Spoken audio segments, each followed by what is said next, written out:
नमस्कार शेतकरी मित्रांनो, स्वागत आहे तुमचं पुन्हा एकदा आपल्या मी शेतकरी यूट्यूब चॅनलमध्ये.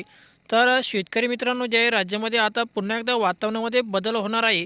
तर आज रात्रीपासून जे आहे राज्यामध्ये ढगाळ वातावरण आपल्याला पाहायला मिळेल आणि उद्या आहे 12 जानेवारी. तर उद्याच्या दरम्यान जे आहे राज्यातील काही भागामध्ये आपल्याला पावसाची शक्यता पाहायला मिळणार आहे. तर जाणून घेऊया नेमकी हा पाऊस कोणत्या भागामध्ये आणि कुठे पडणार आहे याचा संपूर्ण हवामान अंदाज.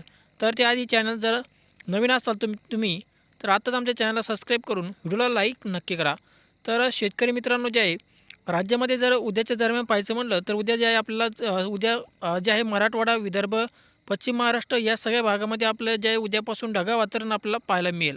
तसेच जे आहे जो पावसाची जी शक्यता आहे, आपला जो पाऊस पडणार आहे उद्याच्या दरम्यान, हा पाऊस आपल्याला उद्या दुपारपासून ते सायंकाळच्या दरम्यान कोकण पट्टीमध्ये आपल्याला पाहायला मिळेल. तर कोकण पट्टीतील कोणत्या भागामध्ये तर रत्नागिरी, सातारा, सांगली, कोल्हापूर, पणजी, तसेच जे आहे सावंतवाडी, बेलगाव आणि दापोली या परिसरामध्ये जे आपलं शेतकरी मित्रांनो उद्याच्या दरम्यान आपल्याला जे आहे पावसाची शक्यता पाहायला मिळेल.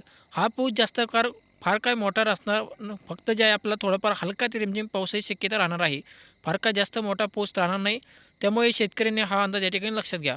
तर तसेच जे आहे शेतकरी मित्रांनो, जे आपला हे जे पावसाचे वातावरण आहे, म्हणजे आता उद्या 12 तारखेपासून 12, 13 आणि 14 3 दिवस असे पावसाचे वातावरण राहणार आहे. आणि हा जो पाऊस आपल्याला जे आहे भाग बदल त्या ठिकाणी पडणार आहे. फक्त जे आहे फार काय जास्त मोठा पाऊस राहणार नाही. हा पाऊस मराठवाड्यातील काही भागामध्ये सुद्धा आपल्याला 13 तारखेदरम्यान पाहायला मिळेल, 13-14 तारखेदरम्यान. तर शेतकरी मित्रांनो, जे आहे राज्यामध्ये जे आहे सध्या पावसाचे वातावरण आपल्याला जे आहे फक्त अजून 3 दिवस राहणार आहे. हा पाऊस सगळीकडे पडणार नाही. हा फक्त भाग बदलत हलका ते रिमझिम पाऊस या ठिकाणी पाहायला मिळणार आहे.